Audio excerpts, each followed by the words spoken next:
اب ظاہر ہے کہ بہت ساری ابھی لڑکیاں تھیں، ظاہر ہے کہ جب وہ اغوا کر کے آئی ہوں گی تو بچیاں ہوں گی، ابھی وہ جوان ہوئی ہیں، اب ظاہر ہے کہ ان کے جو آقا ہے وہ چاہ رہے ہوں گے کہ چلو ان سے اب میں ازدواجی تعلق کروں، تو رسول اللہ صلی اللہ علیہ وسلم نے انہیں یہ سمجھایا کہ بھئی اس کے لیے ڈبل اجر یہ ہے کہ آپ ان کی پہلے تربیت کر دیں ایتھکس میں، علم کے معاملات یعنی قرآن کو، اور پھر ان کی آزاد بھی کریں اور پھر شادی کریں۔ تو یہ خواتین کا کیا، اور جو غلام ابھی تک ایگزسٹ تھے انہیں بتایا اللہ تعالیٰ کی عبادت بھی کریں اور اپنے آقا کی جو خدمت کرنی ہے تو وہ بھی کریں ساتھ ساتھ، یہ دونوں تو آپ کو ڈبل اجر ملے گا۔ اور ساتھ آقا کو یہ کہا کہ بھی تم آزاد بھی کرو،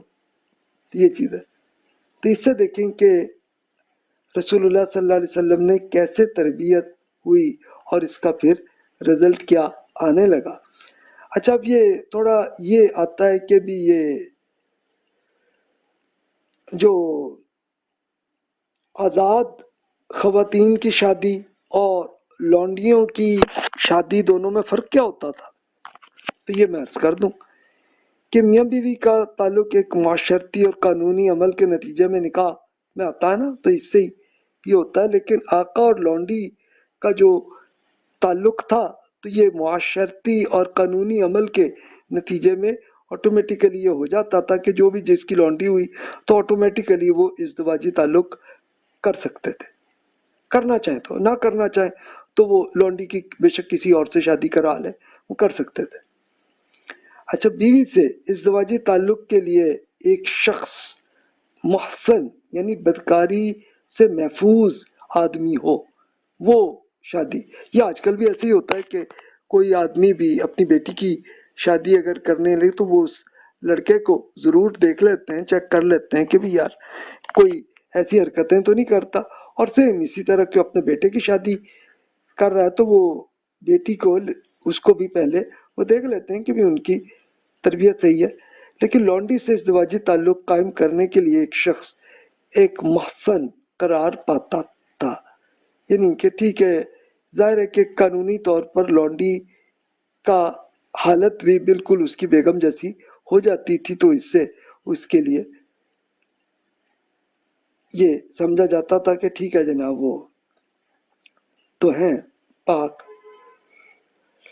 اچھا، بیوی کے لیے ضروریات کا خیال رکھنا خاوند کی ذمہ داری تھی، اور لونڈی کے لیے ضروریات کا خیال تھا کہ بس جی وہ آقا کی ذمہ داری کرتی جائے، ان کے ساتھ یہ ہو معاملہ۔ ایک آزاد بیوی اپنے خاوند سے مطمئن نہ ہو تو پھر وہ طلاق لے سکتی تھی۔ اچھا، لونڈی بھی اپنے آقا سے مطمئن نہیں ہے تو وہ آزادی کا مطالبہ مکاتبت کے ذریعے کر لیتی تھیں، یعنی وہ کیا تھا مکاتبت، جیسے میں نے پچھلے لیکچرز میں عرض کیا کہ قرآن مجید میں اللہ تعالیٰ نے مکاتبت کا حکم دیا کہ جو غلام چاہے وہ مرد و خاتون جو آزادی چاہتے ہیں تو وہ بس اپنے آقا کو کہیں کہ جناب میں آزادی کرنا چاہتا ہوں تو پلیز یہ ایگریمنٹ کر لیں، اور وہ اگر آقا نہ مانے تو پھر وہ رسول اللہ صلی اللہ علیہ وسلم کے پاس یا پھر حکمران جو بھی خلیفہ ہو ان کے پاس جاتے اور وہ ان سے یہ معاہدہ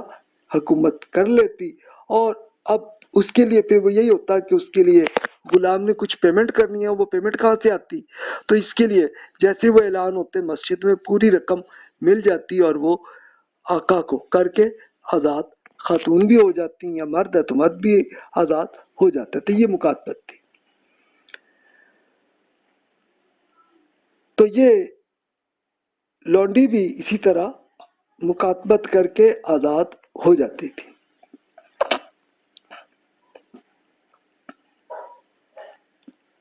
تو یہ دیکھیے کہ یہ اس طرح سے دونوں طریقے سے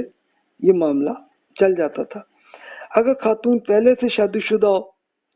تو اب ظاہر ہے کہ وہ اگر پہلے خاوند سے علیحدگی کرے یعنی طلاق ہو جائے یا پہلا خاوند فوت ہو جائے تو پھر وہ خاتون جو ہے وہ کچھ ایک پیریڈ کا آتا ہے تو وہ ہو جائے، اور استبراء سے کہتے ہیں، استبراء کا مطلب بس یہی کنفرم ہونا کہ یہ عدت جسے کہتے ہیں، تو عدت کا مقصد یہی ہوتا تھا کہ بھی وہ خاتون کے پیٹ میں کوئی بچہ تو نہیں ہے، ہے تو چلو کنفرم ہو جائے کہ یہ وہ پہلے خاوند کا بچہ ہے، بس یہی مقصد تھا اس کا، وہ ہو جاتا تھا۔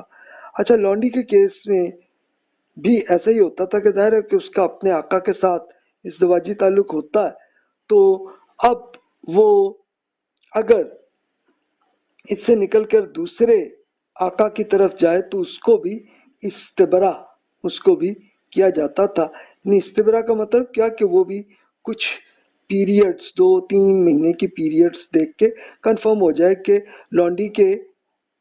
پیٹ میں کوئی بچہ تو نہیں ہے، اور بچہ ہے تو پھر اس کا مطلب ہے کہ وہ پہلے آقا کا بیٹا ہے یا بیٹی ہے، جو بھی ہے وہ، یہ ایک چیز کنفرم کرنے کے لیے یہ سلسلہ ہوتا تھا۔ اچھا سیم اسی طرح شریعت میں یہ بھی ہے کہ ابھی اگر ایک خاتون سے شادی کریں تو پھر اسی خاتون کی ماں اور بیٹی سے ہمیشہ کے لیے حرام ہو جاتی ہے، پھر ان سے شادی نہیں ہو سکتی آپ کی۔ تو سیم لونڈی کے ساتھ بھی ازدواجی تعلق اگر قائم ہوا تو پھر اس لونڈی کی ماں یا بیٹی کے ساتھ آقا اس سے کوئی ازدواجی تعلق نہیں کر سکتا۔ یعنی اس کا مطلب آپ یہ دیکھیے کہ لونڈی کا سٹیٹس بھی سیم وہی بن جاتا کہ جو بیوی کی ہوتی ہے، تو اس میں کوئی نہیں تھا۔ اچھا یہ جاہلیت میں بھی کسی حد تک یہ چلتا تھا ایسا ہی، لیکن جہاں غلطی تھی تو رسول اللہ صلی اللہ علیہ وسلم نے بھی اسے صحیح کر دیا اور بتایا کہ جناب ہر لونڈی جو ہے اس کو اس کا وہ سٹیٹس مل جائے کہ جو ایک بیوی کی ہوتی ہے۔ تو جناب یہ ہے۔ اچھا دونوں میں بس فرق صرف اتنا تھا کہ بیوی جو ہے اپنی مرضی سے خاوند کے ساتھ نکاح میں آتی ہے اور مرضی کے بغیر نکاح تو نہیں ہوتا، لیکن لونڈی اب کیا ہوتا تھا کہ وہ کسی نے خرید لی یا جنگ میں وہ قیدی بن کے آ گئی تو اس طرح کی صورت آتی تھی، لیکن اب اسی لونڈی کو اگر آقا پسند نہیں ہے تو پھر وہ آزادی کا معاملہ وہ کر کے جان چھڑا سکتی۔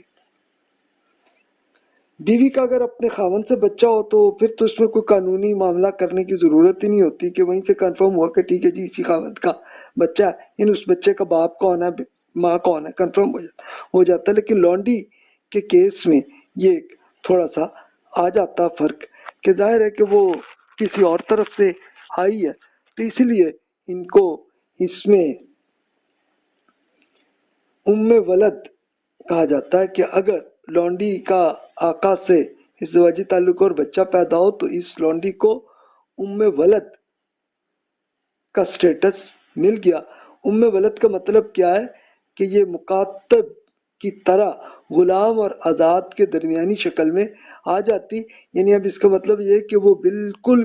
بیوی کے سٹیٹس پہ آ جاتی، اور اب اس کا آقا فوت ہوگا تو اگلی آزاد ہو جائے گی آٹومیٹیکلی اگر اس کے ایک بچہ پیدا ہو گیا ہو۔ عام طور پر یہی ہے کہ جو علیحدگی کا معاملہ ہے، طلاق کا معاملہ ہے، تو ایک آزاد خاتون کے لیے تھا کہ 3 پیریڈ ہونے کا، اور اسی طرح بیوہ خاتون کے لیے تو قرآن مجید میں 4 ماہ 10 دن کا عدت کا پیریڈ دیا ہے، اور طلاق کے کیس میں بھی وہی 3 پیریڈز تک کا دیا۔ اچھا لونڈی کے لیے پھر اجتہاد یہ کیا فقہا نے عام طور پر کہ بیوہ لونڈی کے لیے صرف 1 پیریڈ ہی کافی ہے، اور اگر لونڈی آزاد ہو رہی ہے تو پھر 2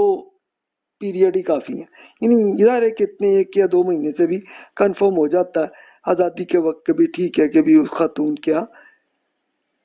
کوئی بچہ تو نہیں ہے، اور وہ بچہ جو ہے وہ اگر ہے تو پھر کنفرم ہو جاتا ہے کہ وہ پہلے آقا کا بیٹا ہے یا بیٹی ہے جو بھی ہے، تو اس طرح سے اس کو کنفرم ہوتے تھے۔ تو چاہیے اب ہم دیکھتے ہیں کہ ایسی سٹڈیز کہ کس طرح سے ان کے معاملات چلتے رہے۔ سیدہ عائشہ رضی اللہ تعالیٰ عنہ بیان کرتی ہیں کہ جویریہ رضی اللہ تعالیٰ عنہ یا ان کے کزن کے حصے میں آئی تھی، تو انہوں نے ان سے اپنی آزادی کے بارے میں مکاتبت کر لی یعنی وہی انڈیپینڈنٹ آزاد ہونا چاہتی تھی۔ آپ ایک نہایت شاندار خاتون تھیں اور آپ پر نظر نہ ٹکتی تھی، یعنی بہت خوبصورت خاتون تھی وہ۔ تو سیدہ عائشہ رضی اللہ تعالیٰ بیان کرتی ہیں کہ جویریہ رضی اللہ تعالیٰ رسول اللہ صلی اللہ علیہ وسلم کے پاس آئیں یہ مکاتبت کے مقدمے کے لیے کہ جناب مجھے آزاد کریں، اور جب وہ دروازے میں کھڑی تھیں تو سیدہ عائشہ کو اندازہ ہو گیا کہ انہیں اپنی موجودہ جگہ پسند نہیں ہے، ظاہر ہے کہ اپنے آقا کے ساتھ رہنا وہ پسند نہیں کرتی تھی۔ وہ کہنے لگی یا رسول اللہ میں جویریہ بنت حارث ہوں، میرا معاملہ اپنے کوئی چھپی ہوئی کوئی چیز نہیں ہے، میں ثابت بن قیس بن شماس کے حصے میں آئی ہوں اور میں نے ان سے آزادی کے سلسلے میں مکاتبت کا یہ کیا اور میں آپ سے یہ مکاتبت کے معاملے میں درخواست کر رہی ہوں۔ تو اس پہ رسول اللہ صلی اللہ علیہ وسلم نے فرمایا کہ اگر میں آپ کو اس سے بہتر پیشکش کروں تو آپ کیا قبول کریں گے؟ وہ کہنے لگی ہاں جی آپ بتائیں یا رسول اللہ۔ آپ نے فرمایا کہ میں آپ کی مکاتبت کی پوری رقم میں ادا کر دیتا ہوں اور آپ چاہیں تو مجھ سے شادی کر لیں۔ وہ کہنے لگی میں یہی تو کرنا چاہ رہی ہوں۔ تو اب لوگوں کو جب یہ معلوم ہوا کہ رسول اللہ صلی اللہ علیہ وسلم نے جویریہ رضی اللہ تعالیٰ عنہ سے شادی کر لی ہے تو وہ کہنے لگے کہ یہ تو بنو عبد المطلق کے قیدی طواب رسول اللہ صلی اللہ علیہ وسلم کے سسرالی رشتے دار ہو گئے، ہم انہیں قید کیسے رکھیں؟ انہوں نے ان سب کو آزاد کر دیا۔ اب سیدہ عائشہ رضی اللہ تعالیٰ کہتی ہیں کہ میں نے جویریہ سے بڑھ کر کوئی خاتون نہیں دیکھی کہ جو اپنی قوم کے لیے اتنی بابرکت ثابت ہوئی ہے کہ ان کے باعث ان کے رشتہ دار پورے قبیلے بنو عبد المطلق کے 100 کے قریب قیدی آزاد ہوئے۔ یعنی ایکچولی معاملہ کیا ہوا تھا کہ اس قبیلے کے ساتھ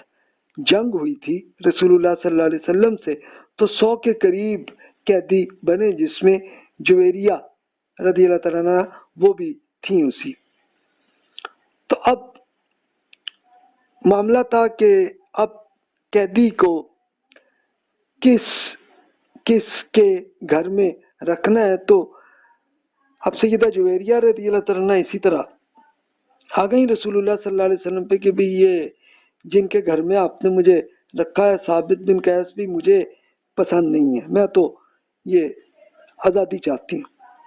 اب رسول اللہ صلی اللہ علیہ وسلم نے یہ ان کو کہا کہ ٹھیک ہے اب آپ بتائیں، تو وہ خود چاہتی تھی کہ رسول اللہ صلی اللہ علیہ وسلم سے شادی ہو اور یہ ہو گئی، اور اس کے رزلٹ میں اب ہوا یہی کہ اب صحابہ کرام کو پتہ چلا تو پورے کے پورے قبیلے کو ان کو آزاد کر دیا۔ تو اب آپ دلچسپ کیس یہ دیکھیں کہ اسی حدیث کے اندر سیدہ عائشہ رضی اللہ تعالیٰ عنہ نے اپنی سوکن پہ کیا اثرات، یعنی ان پہ کیا تبصرے فرمائے۔ تو اب ہمارے ہاں تو سوکن خواتین ایک دوسرے سے تو ہمیشہ لڑتی ہیں، لیکن وہاں کے کلچر میں آپ دیکھیں کہ سیدہ عائشہ رضی اللہ تعالیٰ عنہ وہ جویریہ رضی اللہ تعالیٰ عنہ پہ تبصرہ کیا کر رہی ہیں کہ بھی اتنی بڑھ کے کوئی بابرکت کوئی خاتون میں نے نہیں دیکھی زندگی میں کہ جس سے پورے قبیلے کو آزاد کر دیا۔